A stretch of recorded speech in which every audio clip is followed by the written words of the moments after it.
Donc là, simplement, ce que je vais faire, c'est que je vais créer une nouvelle instance pour vous montrer que c'est la même base de données qui est utilisée aussi bien avec mon application SharePoint que mon application Silverlight. Alors là, vous vous rappelez que j'ai besoin d'avoir une URL valide à ce niveau-là. Voilà. On va mettre une note de 4. L'année, c'est sorti cette année en 2010. Le genre, on va mettre action.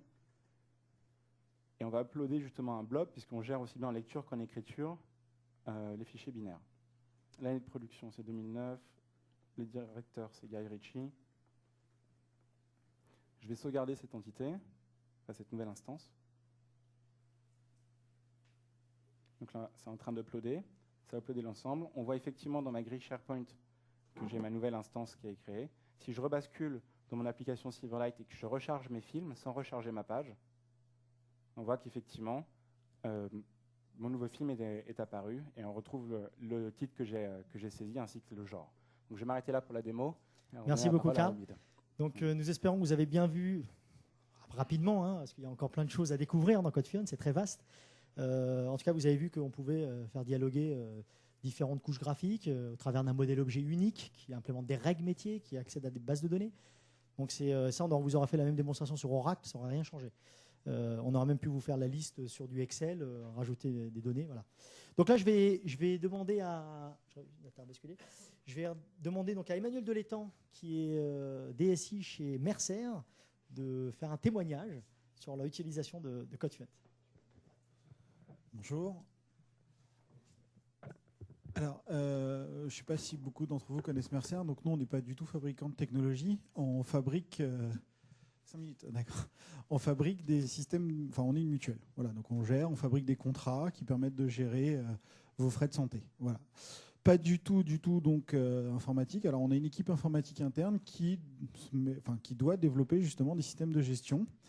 Et on a une équipe environ à peu près 15 personnes. Et aujourd'hui, les types d'applications qu'on fait, on a besoin d'avoir quelque part des applications très cœur métier, puisqu'aujourd'hui, il n'y a pas vraiment de progiciels qui permettent de faire de la gestion de frais de santé ou de la gestion de prévoyance sur le marché.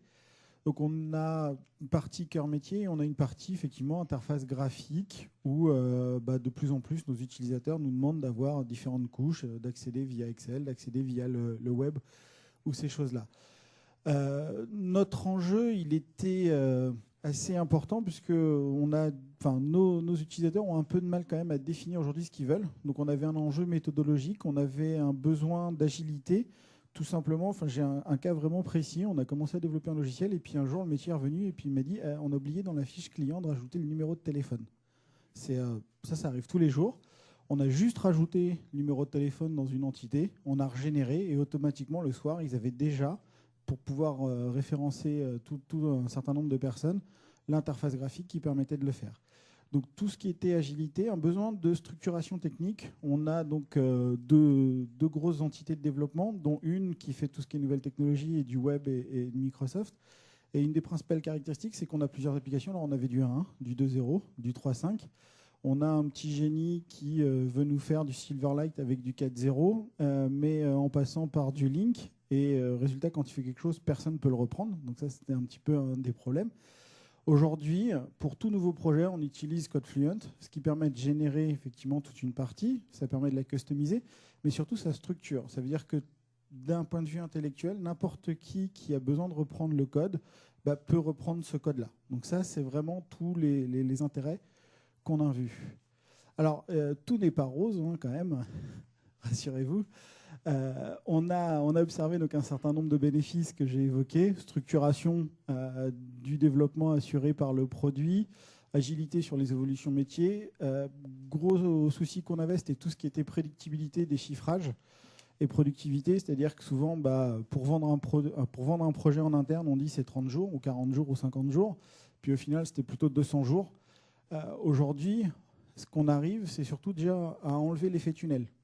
Puisque rapidement, on arrive à développer des couches graphiques dont les gens voient que ça avance. Après, ils voient l'implémentation, par exemple, des règles de validation, des règles de gestion. Et puis, à la fin, ils voient l'interface graphique finale. Donc ça, c'est quelque chose de relativement intéressant. On a aujourd'hui, de plus en plus, ce qu'on fait, c'est qu'en gros, nous, en tant que Mercer, on développe le framework. Donc, on développe notre métier à travers des entités. Et puis tout ce qui est couche graphique, si les utilisateurs veulent du Silverlight, on peut appeler un partenaire. Ce partenaire nous développe le Silverlight sur un modèle objet métier.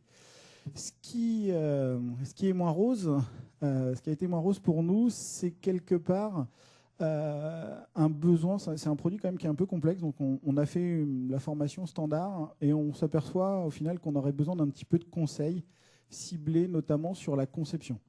Alors notre première application était peut-être importante parce qu'on avait à peu près 70 entités métiers, entre 65 et 70.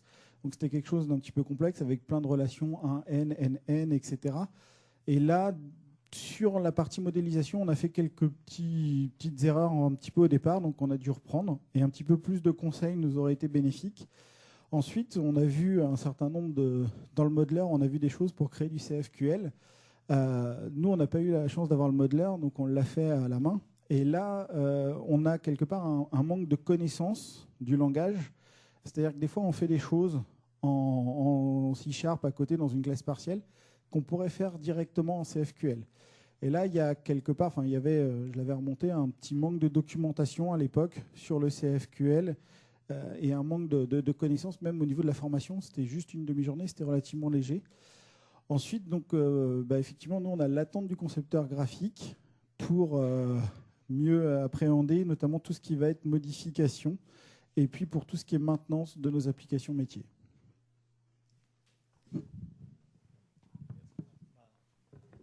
Bonjour, donc moi je représente la SPEG. Je pense que le nom de cette société ne vous dit pas grand-chose. En revanche, le logo doit vous évoquer, puisqu'on est la filiale informatique du groupe Colas. Voilà. Donc, voilà, merci. Nous, notre mission, c'est de concevoir, développer, exploiter ou faire développer des applications métiers, des applications de gestion. On existe depuis 40 ans, donc on a un vaste catalogue d'applications dans diverses technos à faire vivre. Et actuellement, nos réalisations sont diverses. On fait du web, du client lourd et depuis peu du smart client.